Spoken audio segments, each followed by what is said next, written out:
सूरज गुरूब हुए कुछ ही देर हुई थी। उफक पर नारंगी रोशनी अभी बाकी थी। आबादी से दूर खुश्क होते तालाब में मेंढक टटरा रहे थे। झींगर भी वक्फे वक्फे से अपना राग अलापते और चुप कर जाते, जैसे रात के लिए अपने आलात चेक कर रहे हों। करीब ही एक सूखे दरख्त की शाख पर एक बुलबुल उदास बैठा था।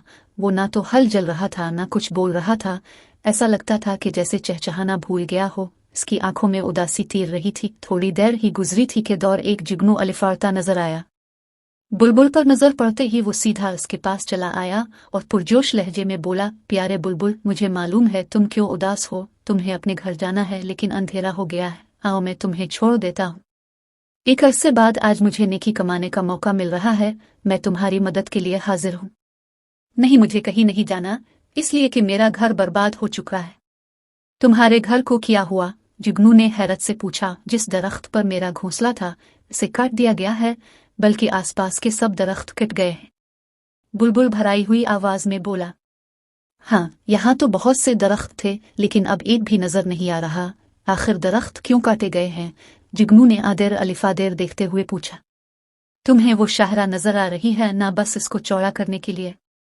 बुलबुल ने कुछ दूर से गुजरती सड़क की तरफ इशारा किया। वो अब मेरी समझ में आया, लेकिन दूसरी तरफ इतनी जमीन भी कोई देने पर तैयार नहीं था। लिहाजा हुकूमत ने इन तमाम पुराने पेड़ों को काट डाला जो गुजरने वालों को साया फराहम करते थे, और हजारों परिंदों इस पर बसेरा करते थे। बुलबुल ने कहा। जुगनू ने अफसोस से गर्दन हिलाई और बोला, इंसान जमीन का दुश्मन बन गया है।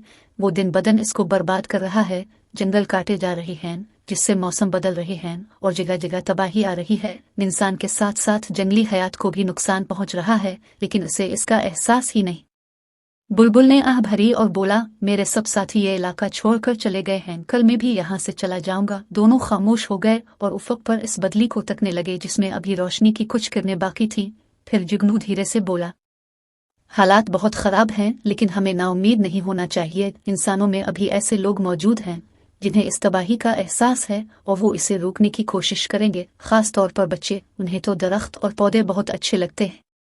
बुलबुल ने गर्दन हिलाई और बोला, हाँ, तुम ठीक कहते हो। हमारी बका इंसानों की नई नस्ल के हाथों में है। दोनों खामोश हो गए। जब अंधेरा बढ़ गया तो जुगनू रोशनी फैलाता एक तरफ अलिफार गया और बुलबुल ने अपनी चूंच प्रो में छुपाकर आंखें मूंद ले।